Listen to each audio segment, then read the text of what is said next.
Eles me contrataram para proteger todos os segredos, mas eu tinha um que ninguém conhecia.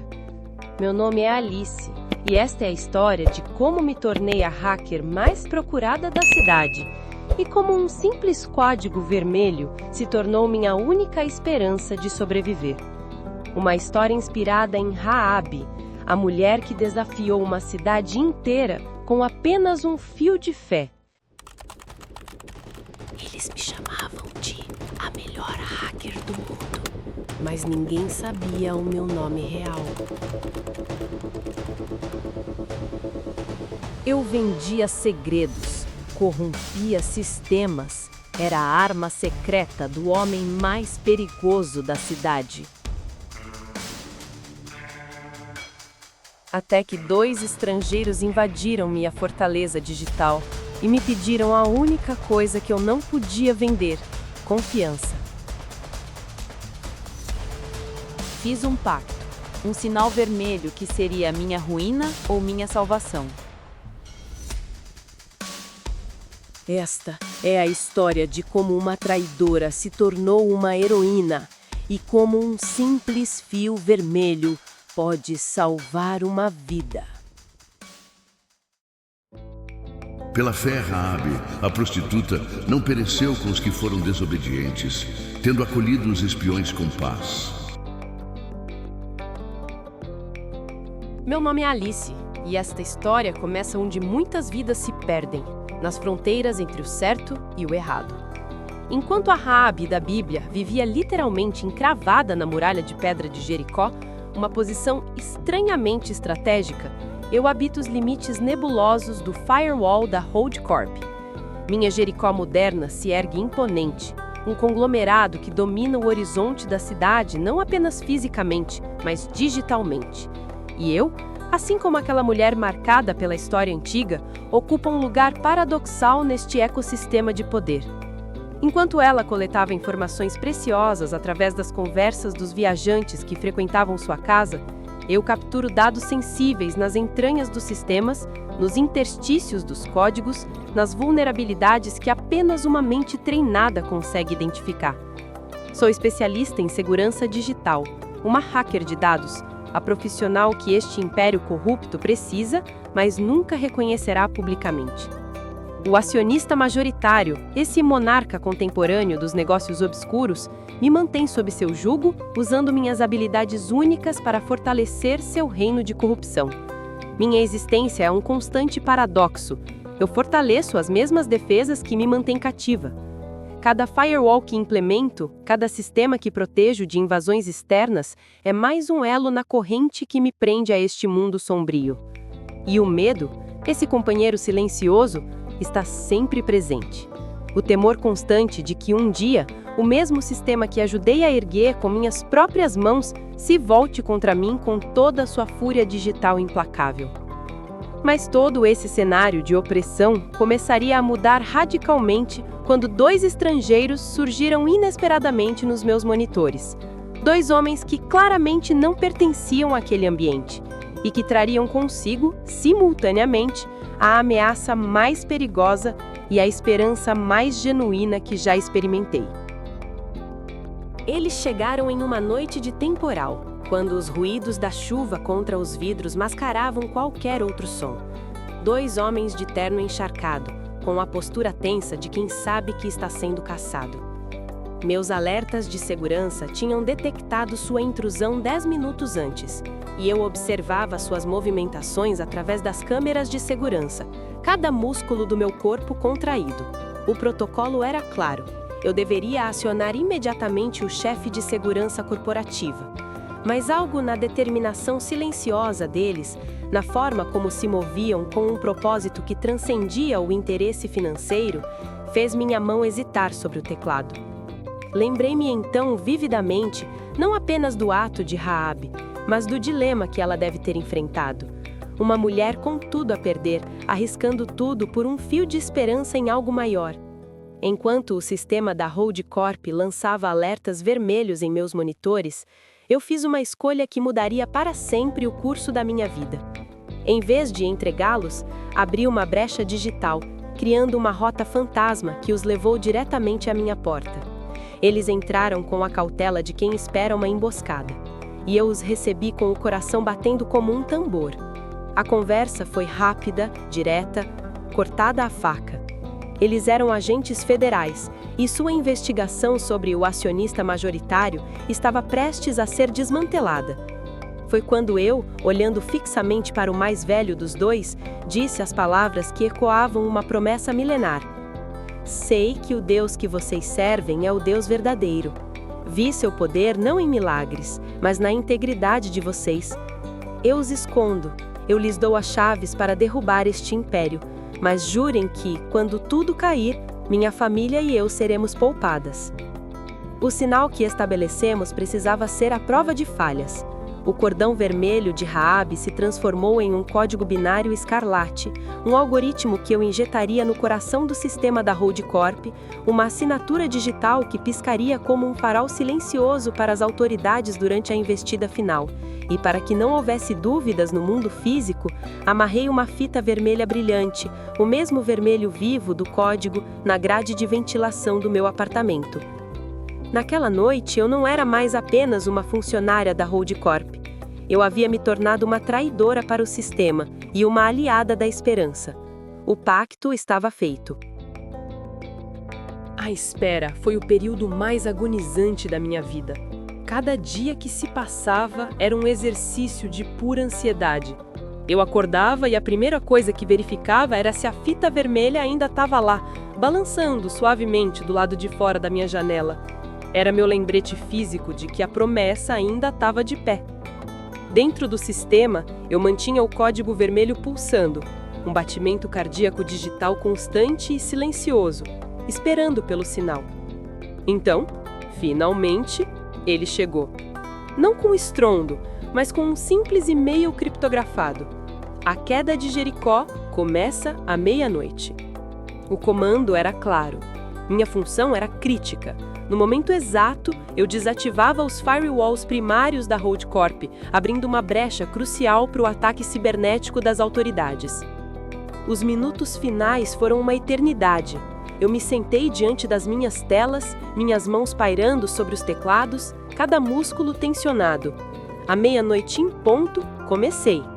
Tecla por tecla, comando por comando, eu mesmo comecei a desmontar as defesas que havia passado anos ajudando a construir. Foi um ato surreal de autoflagelação digital. E então, veio o caos. Alarmes silenciosos que só eu podia ver começaram a piscar em todas as minhas telas. Os sistemas de segurança entravam em colapso, um após o outro. As luzes do corredor piscaram em um ritmo errático. De dentro do meu apartamento, eu podia ouvir os elevadores parando, as portas se travando e destravando sozinhas.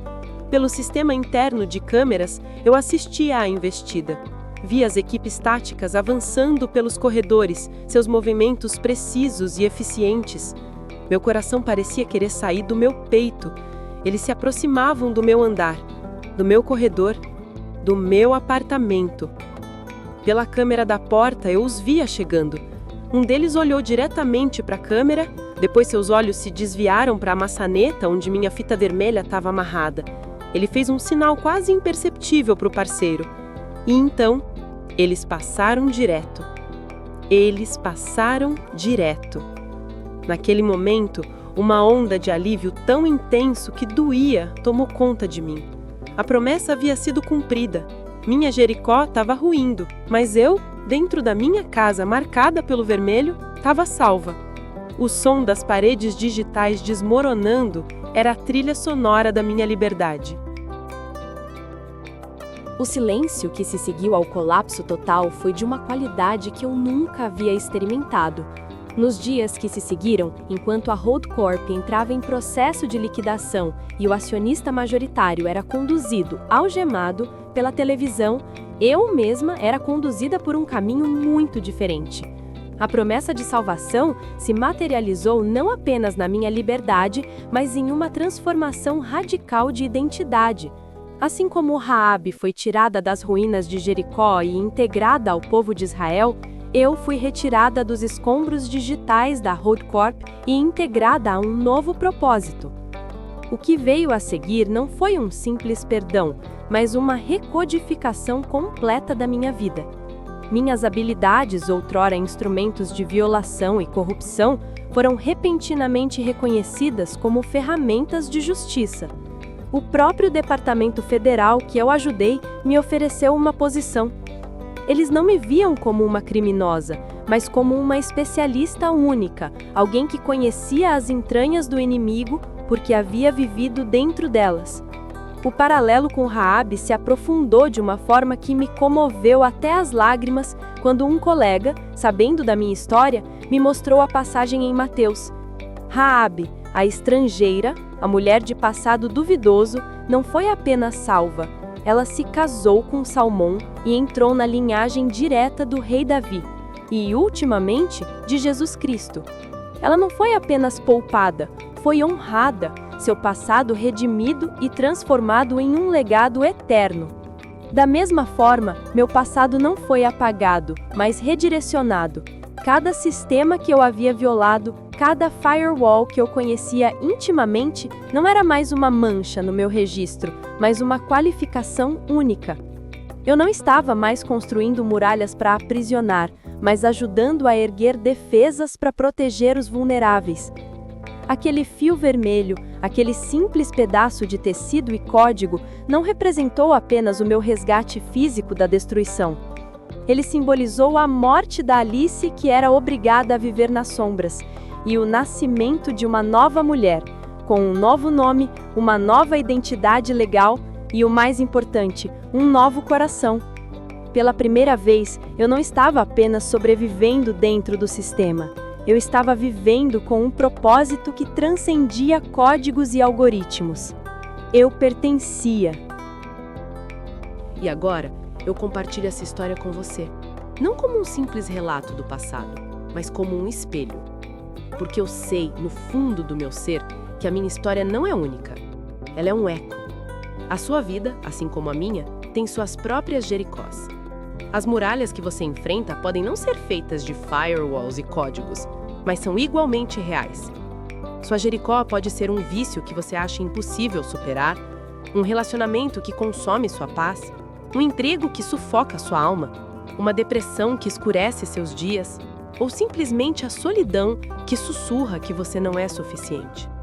E o acionista majoritário da sua vida? Ele tem muitos nomes: culpa, vergonha, medo do futuro, arrependimento do passado. Ele é a voz que insiste que você está preso para sempre, que o seu erro te define, que não há saída. Mas ouça-me, eu imploro. Há sempre uma saída. Os espiões que Deus envia para sua vida estão sempre batendo à sua porta.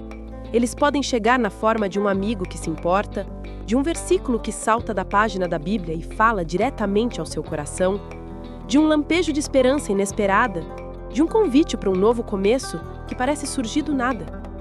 E o seu fio vermelho é o seu ato de fé, é a sua decisão, por menor que pareça, de amarrar a sua esperança na promessa de Deus.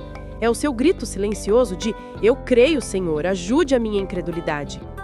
É você dizer sim para Ele, mesmo quando as circunstâncias gritam não. Não importa o que você fez. Não importa quão grossas são as muralhas, nem quão poderoso parece o seu acionista majoritário. A coragem de confiar, de levantar a mão e clamar por socorro, esse é o seu cordão escarlate. É o sinal que você levanta para o céu e diz: "Eu me rendo à tua graça". A promessa de Deus, a mesma que ressoou nas paredes de Jericó e que ecoou nos corredores da HoldCorp, permanece inabalável. Todo aquele que estiver sob a proteção desse pacto será salvo. A minha história não terminou com a queda de um império corporativo. Ela começou, de verdade, quando eu entendi que a verdadeira liberdade não estava do outro lado da muralha, mas sim do outro lado da minha rendição. E a sua liberdade, querido amigo, está esperando por você do outro lado do seu sim. Amarre a seu fio vermelho. A sua redenção é agora. E no meio de tantos novos começos, um foi especialmente inesperado. Daniel, o agente que nunca duvidou de minha escolha, tornou-se a personificação da graça que eu tanto procurava. Nos encontros pós-caos, entre reuniões e reconstruções, descobrimos que a confiança que nos uniu naquela noite de terror havia plantado uma semente. Não era o amor dos contos de fada, era algo mais profundo. Era o amor que nasce do respeito, da admiração por quem o outro se tornou através do fogo. E quando ele me olhou, eu finalmente entendi o que significava ser amada, não pelo que eu poderia oferecer, mas por quem eu era. Aquele laço vermelho, que começou como um sinal de sobrevivência, agora era a testemunha silenciosa de um futuro que eu nunca ousara sonhar. E você? Qual é a muralha que você precisa derrubar? Qual é o seu fio vermelho de fé? Se esta história tocou seu coração, inscreva-se no canal e compartilhe sua esperança nos comentários. Sua redenção começa agora!